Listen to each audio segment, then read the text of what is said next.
Title belts. They make the professional wrestling world go round for all you soap opera storylines and contrivances. There's nothing like a classic feud with one oiled up muscle man in his undies rolling around with another man of the same ilk for a shiny piece of jeweled clothing. Yeah, that was weird. Now, where was I going with this metaphor? Ah, yes! Title belts. They're what wrestling promotions are built behind. Capturing these gold-plated straps are what boyhood dreams are made of. And without them, we would have to fight over silly things like shampoo commercial deals, or accidentally spilling coffee on someone. But like the participation trophies, not all titles are worth the gold they're plated with. Some titles are just there to wrap around a person's waist, or worse. And with that, here are 5 examples of useless titles in wrestling.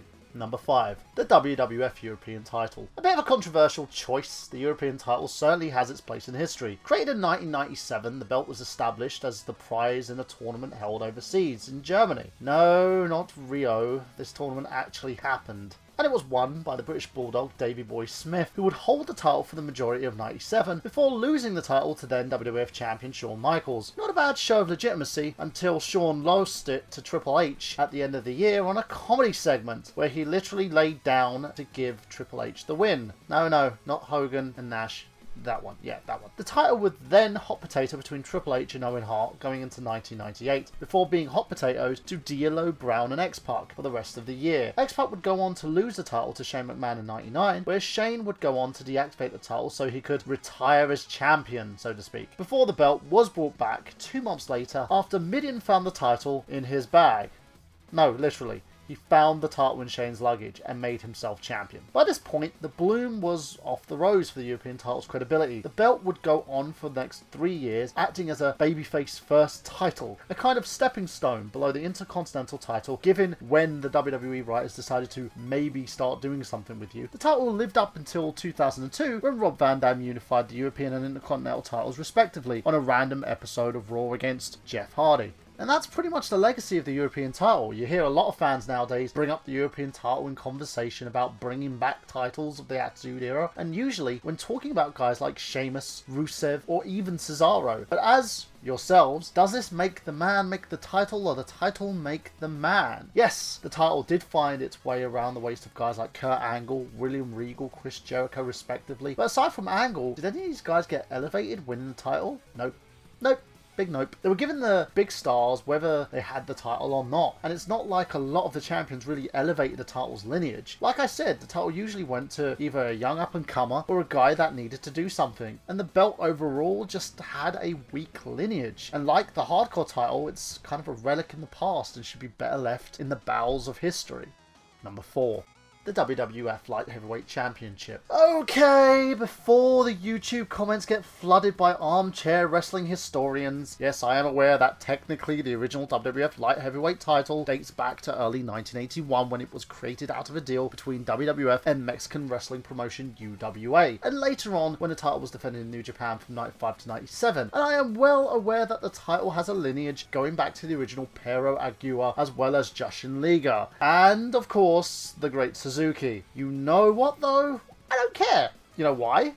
Because WWE does not acknowledge those years in the official canon of the Light Heavyweight Championship. So why should I? I'm referring to the official lineage of the title between 97 and 2001. And now that's out of the way, when WWF re-established the Light Heavyweight division in 97, it was clearly done in response to the buzz of WCW was generating early on with the Monday Night Wars with their respective Cruiserweight division. And at first, there was a lot of potential in this division. If the inaugural tournament was anything to go by, with talent like Devon Storm, CMLs, Aguilera, both Brian Christopher, Scott Taylor, as well as the respective champion Takumi Shinoku, there was a spark of a budding light between that division and its rival WCW. However, it was clear early on that the land of the giants, Vince McMahon had no idea how to promote small guys, and as such, much of the matches in the tournament were watered down, making the whole thing look like nothing more than little guys having regular matches.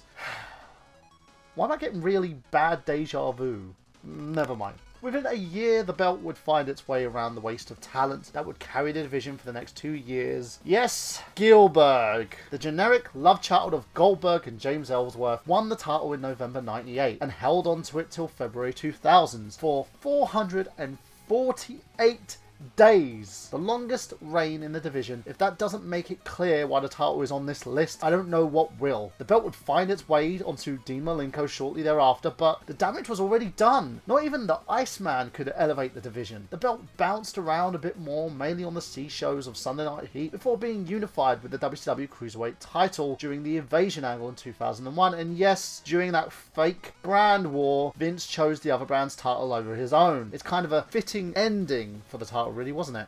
Number 3. The WCW Hardcore Title. If the WCW was guilty of at least one thing in the year of 2000, it was trying desperately to capitalize on popular trends. One of these trends was the rise in prominence of hardcore wrestling in the late 90s. Hence, we have the WCW Hardcore Title. A title that is so much of a blatant cash-in that the original belt itself is said to rip off the ECW Heavyweight Championship, meant as a competitor to the much more exciting and fun WWF Hardcore title. The WCW Hardcore title was defended in, you guessed it, hardcore stipulation matches. And WCW couldn't even afford to do those right. At one point, they had a rule where the title had to be defended in backstage matches, and pinfalls could only be made in the ring. Yeah, they got rid of that one shortly thereafter. Established in late 99 and deactivated in early 2001, the title had one good year in WCW, and what a year it was, when you had such hardcore staples as Norman Smiley and Brian Knobbs and Eric Bischoff. The highlight of the title came in July when Lance Storm renamed the title to the Saskatchewan Hardcore International Title. Yes, they called their own title shit. I feel as though I don't have to say any more than that. Although, the fun fact, the only reason the belt was even deactivated in 2001 was because the last champion to hold the title, Meng, jumped ship to the WWF and took the title belt with him. I'd pontificate that Meng should have pulled a Medusa and threw the belt in the trash, but that would actually elevate the title, so there's that. Number 2. The TNA Knockouts Tag Team titles. This might be a debatable one, but in 2009 was a good year in TNA. I say debatable because that would imply that TNA ever had a good year. But if you are willing to humour me, before a certain red and yellow goblin came in to fuck things up, TNA was slowly starting to define an image against the WWE. Key to this image was their TNA Knockouts division, which even in 2009 could give WWE's women's division a run for its money, let alone the Diva Search era, Butterfly Division 2009. So at the time, the idea was expanding said division to include a tag team division. It wasn't a bad idea. It certainly had the roster for it, and the women's segments at the time were starting to pull the highest rating of the shows week to week in theory. Sadly, right before the title could even be awarded, backstage events saw the release of Knockouts division head Scott D'Amore, and as well as Jeff Jarrett, the biggest creative spearhead of the division. Once those two were gone, it was clear that the whole division fell off a cliff, and while the singles division survived due to some well-timed talent signings, the presence of the tag team division was a shot in the jump street. For the next 3 years the title was active. The majority of reigns were through makeshift random pairings, and aside from the one dedicated tag team that won it, the Beautiful People, the title lacked any sort of idea, and as an actual division title, the biggest nail on the title's coffin came from a pairing of Eric Young and ODB, who held the championship for 478 days. No, that wasn't a typo. Eric Young was the TNA Knockouts Tag Team Champion, and the only reason they lost the title was because the Knockouts Commissioner Brooke Hogan stripped them of the belts when she was finally realised that Eric Young isn't a woman. I always knew Brooke Hogan inherited her daddy's mental prowess. Number 1. I guess we should start at the beginning. Created in October 2008, the TNA Legends title, the title was established off the back of then ongoing feud between the TNA Frontline and a group of young TNA originals and the Main Event Mafia, a group of veteran talents from WWE and WCW. The gimmick of the title was that the title belt can only be won by wrestling legends. AJ Styles won the title within 5 months. Go figure. After flip-flopping between Kevin Nash and Mick Foley, the title found its way in the hands of Eric Young, where he would rebrand the title the TNA Global title. This new gimmick being that the title could only be defended outside the United States. Within 9 months, the belt was won by AJ Styles on an episode of Impact in Orlando. AJ would then go on to rebrand the title yet again to the TNA Television title, a title label dating back to the NWA days, where it said that the title would be defended only on TV. Doug Williams would go on to win the title 5 months later. At Final Resolution, the pay-per-view, are we noticing a pattern here?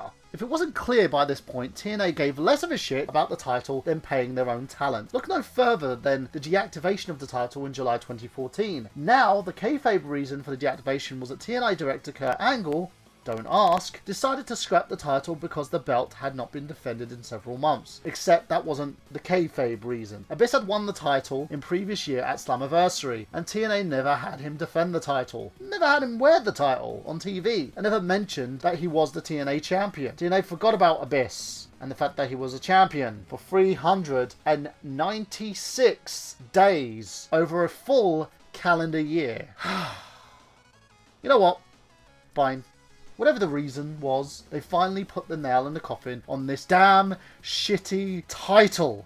Oh, so we thought. Yes, in June 2015, TNA decided to dust off the totes of the legit title and rebrand the title to the TNA King of the Mountain title. The reason, you may ask? Due to several weeks of television filmed in advance, including a major TNA title change. TNA logistically could not use their own heavyweight title on a major pay-per-view such as Slammiversary, deciding against doing a paycheck on the pole match out of fear that TNA talent murdering each other over a Hunger Games style. Jeff Jarrett became the first TNA King of the Mountain champion. Don't ask why Jeff Jarrett was back in TNA and winning a TNA title in 2015. It's really not worth getting into. The belt would limp around and was left off of the TNA card before being won by its final champion, Bobby Lashley, in a winner-takes-all match, where he would also win the TNA World title and X Division title, which no doubt elevated the title on par with the credibility of Sonny's porno career. The title was finally put to rest by Billy Corgan in August 2016, and no doubt did so out of sheer mercy. So that's my top 5 useless championships in the history of wrestling, guys. Tell me what you think. Tell me if you believe I left any titles off the list which were worse than the 5 I've given you. And also I'd like to give a shout out to Miguel Leon, who wrote the original script for this, to give to me so that I could narrate it, of course. He's done all the research, he's done all the writing, I'm just the voice behind the microphone on this. So great shout out to Miguel Leon, and you can contact him on his social media links below. And also, if you want to have a look at some past film podcasts, you can go onto his YouTube channel, The Untitled Movie Show. So that's it from me, guys, and I'll be back tomorrow with a rather special comics rundown, as we're going to be starting off our series on Wolverine from Howlett to Old Man Logan. So if you like comic books and you love comic history, you're not going to want to miss this.